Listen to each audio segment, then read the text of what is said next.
la radio.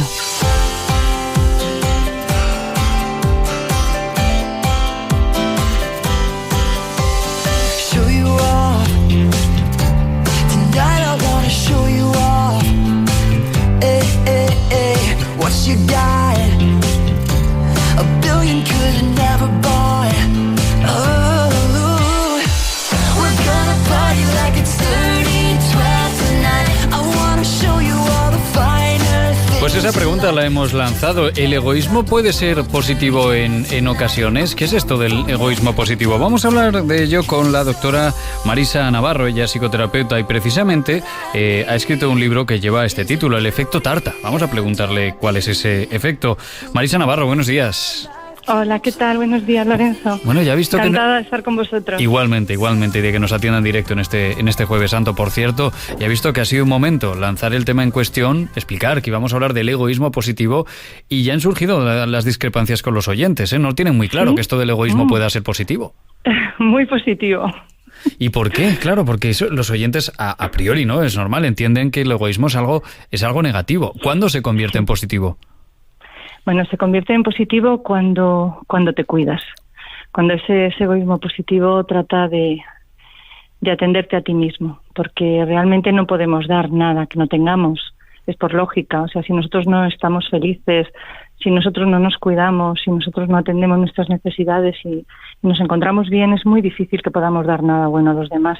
Eso es así. Uh-huh. Entonces, eso es el egoísmo positivo, eso es el egoísmo sano, la responsabilidad que tenemos sobre nosotros mismos de cuidarnos y de querernos. ¿Y esto por qué ocurre? Porque pensamos poco en nosotros, porque da la sensación de que esta sociedad siempre se le ha tildado de lo contrario, ¿no? De que es una sociedad muy individualista, en la que solo pensamos en nosotros mismos. Sí, bueno, realmente tendemos a ser una sociedad muy individualista, pero muchísimas personas están muy volcadas y muy dedicadas a los demás, en el sentido de todo lo de los demás es mucho más importante que lo mío propio.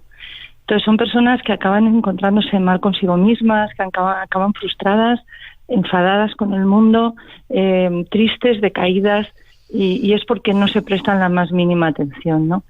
Entonces, bueno, pues este libro va dedicado a quererse, ¿no? Va dedicado a atenderse y a cuidarse. Uh-huh. ¿Y esto cómo se hace? Que de esta manera, sí. ¿Esto cómo se hace? Esa es una pregunta que me hacen siempre todos los pacientes. Ay, doctora, sí, tengo que... Bueno, primero te voy a explicar por qué le he puesto ese título al libro, ¿no? Del efecto tarta, ¿verdad? Sí. El efecto tarta. Y dices, bueno, ¿y eso por qué?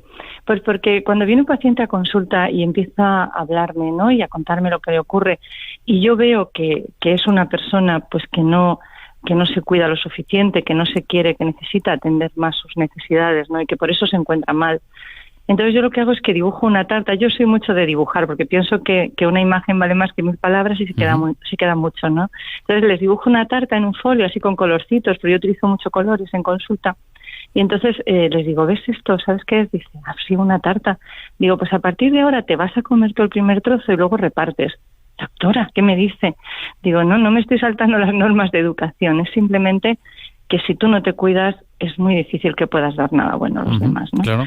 Entonces, no me acuerdo de la pregunta que me habías hecho.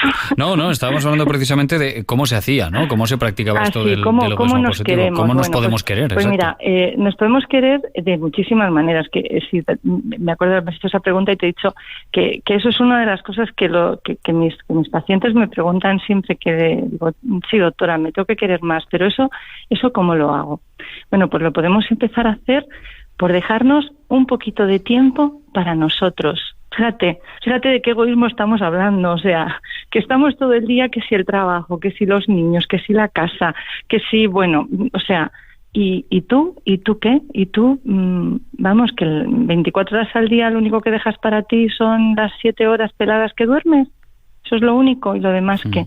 Pues darnos un poquito de descanso, cuidar nuestro cuerpo a nivel de alimentación, de ejercicio, de respiración. O sea, pararnos un poquito, queriéndonos, es pararnos un poquito para hacernos las preguntas básicas de amor hacia nosotros, ¿no? Es, ¿yo qué necesito? ¿A mí qué me gusta hacer? ¿Qué me hace feliz?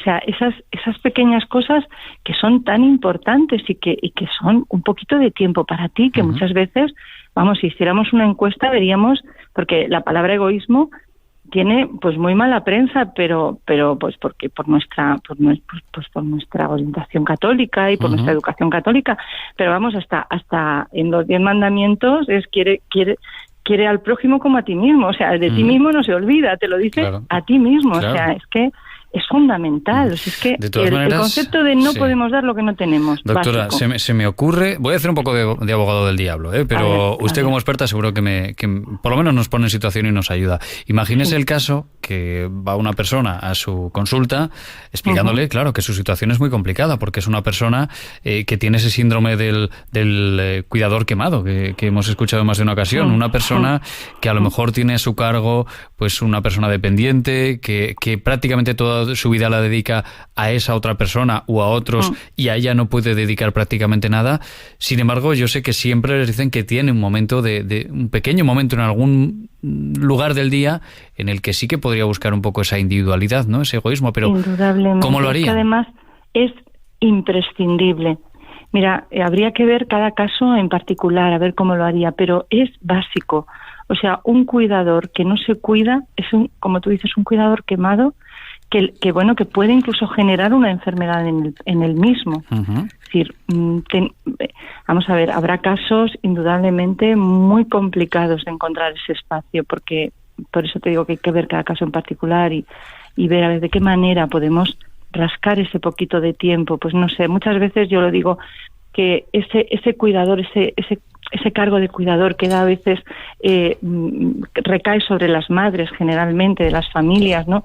Entonces yo sí hago un llamamiento pues a los padres, a los hijos, que si ves que tu madre está todo el día dedicada, pues a lo mejor te puedes quedar un poquito con la abuela y dejar que ella pues salga un ratito con las amigas o se coma su trocito de tarta, ¿no? Que es lo que yo le digo a mis pacientes.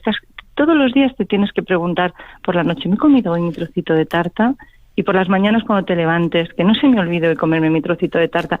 Y ese trocito de tarta para esa madre cuidadora de una abuelita o de su padre que está pues con Alzheimer o con lo que... Es decir, a lo mejor es simplemente que el hijo o la hija se queden un ratito con el abuelo y pueda salir, pues eso, estar un ratito con las amigas o a dar un paseo o a ir al gimnasio a hacer ejercicio o qué sé yo, lo que a ella le guste, ¿no?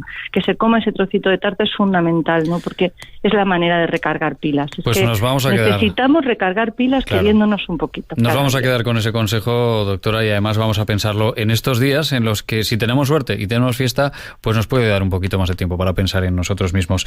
Marisa Navarro, psicoterapeuta y autora de ese libro con ese curioso nombre, El efecto tarta, en el que se practica el egoísmo positivo. Si lo leemos vamos a aprender cómo hacerlo. Doctora, gracias. Para ser más felices y hacer más felices a los demás. Ahí queda dicho. Gracias. Un abrazo.